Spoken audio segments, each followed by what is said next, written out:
महोदय, महाराष्ट्र सरकारी संस्था कायदा 1960 चे कलम 6 नुसार कोणतीही सहकारी संस्था नोंदवताना व त्या संस्थेचे सभासद हे एकाच कुटुंबातील नसावे व ते सभासद त्याच संस्थेच्या कार्यक्षेत्रातील त्या गावचे रहिवासी असले पाहिजेत।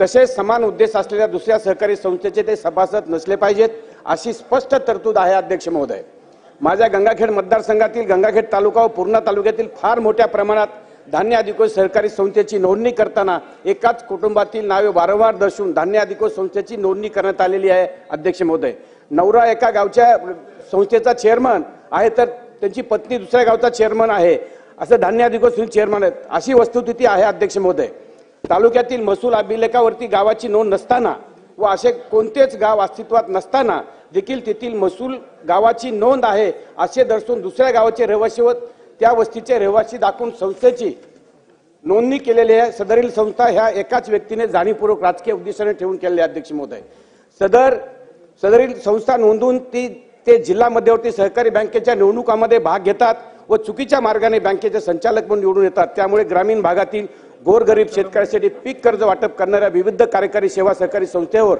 अन्याय होत आहे। अशी संस्था आपण रद्द करणार आहात का? आणि जर कायद्याचे उल्लंघन करून अशा संस्था नोंदवल्या असतील त्यांच्या विरोधामध्ये मग ते असतील किंवा रिटायरमेंट झाले असतील त्यांच्यावर आपण फौजदारी गुन्हे दाखल करणार का?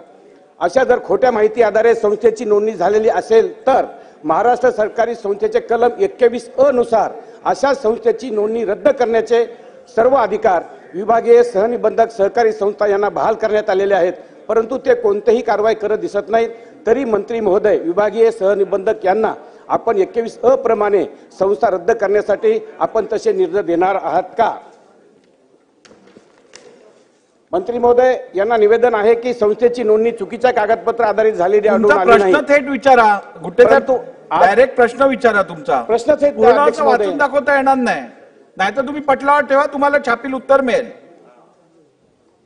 धान्य अधिकोष सहकारी संस्थेच्या नोंदणी केवळ राजकीय उद्देश ठेवून निवडणुकीत भाग घेण्यासाठी करण्यात आले आहेत। अध्यक्ष महोदय, संस्थेची नोंदणीमुळे ग्रामीण भागातील गोरगरीब शेतकऱ्याचे काम करणाऱ्या विविध कार्यकारी सेवा संस्था व सहकारी संस्थेचे व पर्यायाने संपूर्ण सहकार क्षेत्र अस्तित्व धोक्यात आलेले आहे। जर खरंच सहकार क्षेत्र आपल्या ग्रामीण भागात रुजवायचं असेल तर अशा बोगस खोट्या संस्थेवर आपण कारवाई करणार का, असा माझा सवाल आहे। अध्यक्ष महोदय, कुट्टे साहेबांनी विचारलेल्या त्याची माहिती आतापर्यंत 13 संस्था रद्द केल्या आहेत।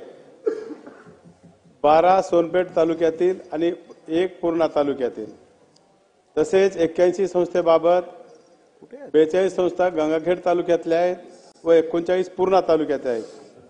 विभागीय सहनिबंधक यांच्याकडे सहकार कायद्यातील कलम नंबर 21(अ) अन्वये नोंदणी रद्द करण्याबाबत सुनावणी सुरू आहे।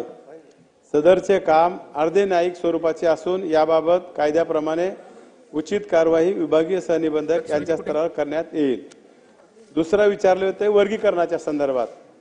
परभणी जिल्ह्यातील 2011 ते 12 पासून धान्य अधिकोष संस्था नोंदणी करण्यात आली आहे। 2011 ते 22 कालावधीमध्ये साधारणतः 241 संस्था नोंदणी करण्यात आल्या होत। सदर संस्था नोंदणी केल्यानंतर या संस्थांना साधन संपत्ती संस्था असे वर्गीकरण देण्यात आले आहे। प्राप्त झालेल्या विविध तक्रारीनुसार चौकशी केली असता सदर संस्थेचे वर्गीकरण व इतर सर्वसाधारण संस्था करण्याबाबत अभिप्राय सहनिबंधकाच्या समितीने दिले होते।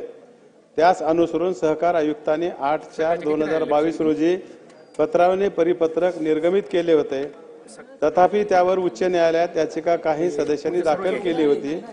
उच्च न्यायालयाने काही निर्देश देऊन सदरचे परिपत्रक रद्द केले आहे।